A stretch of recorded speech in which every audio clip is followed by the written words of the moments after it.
자연장자는 집 바깥에 작은 움막을 지어 원강아미의 거처를 마련해주고 종으로 부렸지만 한편으로는 아름다운 원강아미에 대한 관심이 싹트기 시작했습니다. 그러던 어느 날 자연장자가 움막으로 찾아와 소리쳤습니다. 이 문을 열고 나의 두 번째 아내가 되어라. 자연장자의 말을 들은 원강아미는 차분하게 답했습니다. 우리 고향에는 뱃속에 아기가 태어날 때까지 다른 사람의 아내가 될 수 없습니다. 더 이상 어쩔 수 없었던 자연장자는 자신의 집으로 돌아갔습니다. 그리고 얼마 후 원강아미는 아들을 낳았고 사라도령의 마지막 뜻을 따라 신산만산 한라꽁이라는 이름을 지어주었습니다. 한라꽁이는 봄비를 맞은 새순처럼 쑥쑥 자라나 지게를 지고 밭일을 할 정도로 성장했습니다. 시간이 지난 어느 날 자연장자는 또다시 움막을 찾아와 원강아미에게 말했습니다. 아이가 태어나고 충분히 자랐으니 이 문을 열고 나의 두 번째 아내가 되어라. 원강아미는 지혜롭게 대답했습니다. 주인과 종은 부모와 자식과도 같은데 어떻게 자식이 부모의 아내가 될 수 있겠습니까? 제가 장자님의 부인이 되는 것은 불가능합니다. 또다시 거절당한 자연장자는 크게 분노해 원강아미와 한라꽁이를 죽이려 했지만 죽이는 것보다 고된 일을 시켜 더 큰 이익을 취하는 것이 낫다며 적극적으로 만류한 자연장자의 막내딸 덕분에 원강아미와 한라꽁이는 겨우 목숨을 지킬 수 있었습니다. 그날 이후 자연장자는 원강아미와 한라꽁이를 힘들게 괴롭히기 시작했습니다. 한라꽁이에게는 하루에 나무 50바리와 50동의 새끼를 명령했고 원강아미에게는 물명주 5동과 광명주 5동을 요구했습니다. 도저히 하루에 끝낼 수 없는 분량이었지만 강제로 꽃감관이 된 사라도령에 대한 옥황상제의 보답인지 하늘의 도움을 받아 두 사람은 모든 일을 손쉽게 해낼 수 있었습니다. 자연장자는 그들의 능력에 놀라움을 금치 못했지만 한라꽁이를 혼내주기 위해 더욱 힘든 일을 생각해내었습니다. 며칠 후 자연장자는 길가의 한 섬에 조를 뿌렸으니 모두 주워오라고 명령했습니다. 주인의 명령을 어길 수 없었던 한라꽁이가 쭈그려 앉아 조를 주워 모으고 있었는데 어디선가 개미들이 나타나 조를 물어다 주더니 눈 깜짝할 새에 한 섬의 조를 다 모으게 되었습니다.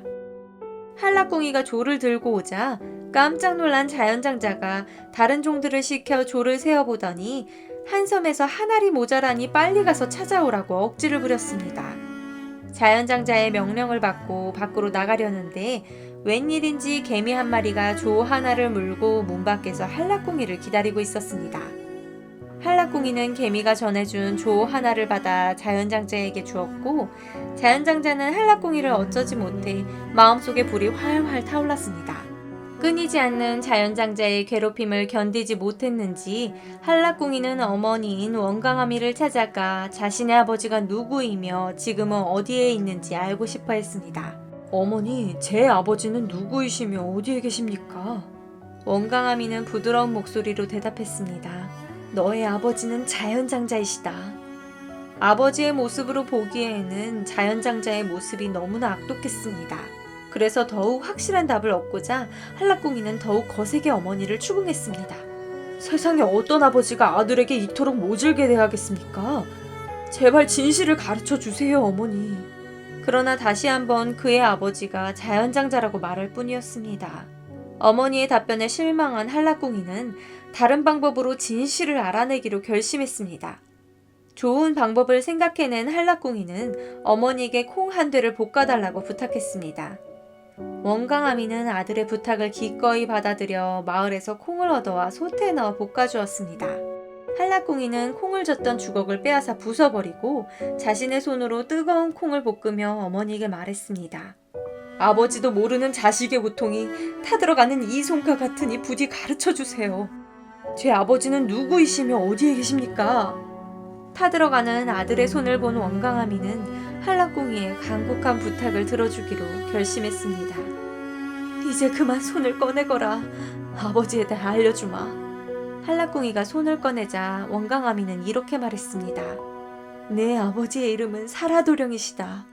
그리고 지금은 천상의 서천꽃밭을 지키는 꽃감관으로 계신단다. 아버지에 대해 바른대로 가르쳐준 원강아미는 한라꿍이에게 증표받은 명주실 한 꾸러미와 얼레빗 한 짝을 건네주었습니다. 아버지에 대한 궁금증과 그리움이 새순처럼 자라나던 어느 날 한라꿍이가 소를 몰고 깊은 산에서 나무를 하고 돌아오던 중 흰 사슴을 데리고 있는 한 노인이 다가와 이렇게 말했습니다. 이 흰 사슴을 데리고 가 외양간에 메워놓고 박동굴로 고삐를 만들어 놓으면 고삐를 풀고 달아날 것이다. 그때 이 사슴을 타고 도망치거라. 말을 끝낸 노인은 흰 사슴을 건네주고는 한라꿍이의 감사의 인사가 끝나기도 전에 바람처럼 사라져버렸습니다.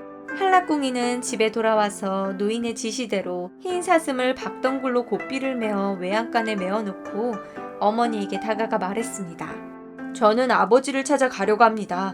맵고 짠 메밀범벅 3개를 만들어주세요. 원강아미는 자연장자 집에 메밀 장막을 털어 메밀을 구해 가루로 만들고 소금 5대와 고춧가루 5대를 섞어 맵고 짠 메밀범벅을 만들어 주었습니다.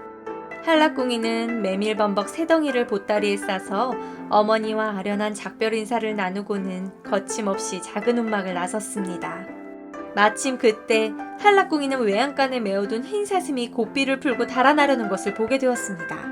한라꿍이는 도망치는 흰 사슴을 잡겠다며 자연장자에게 말했고 흰 사슴이 탐났던 자연장자가 외출을 허락해주어 한라꿍이는 무사히 집을 나올 수 있었습니다.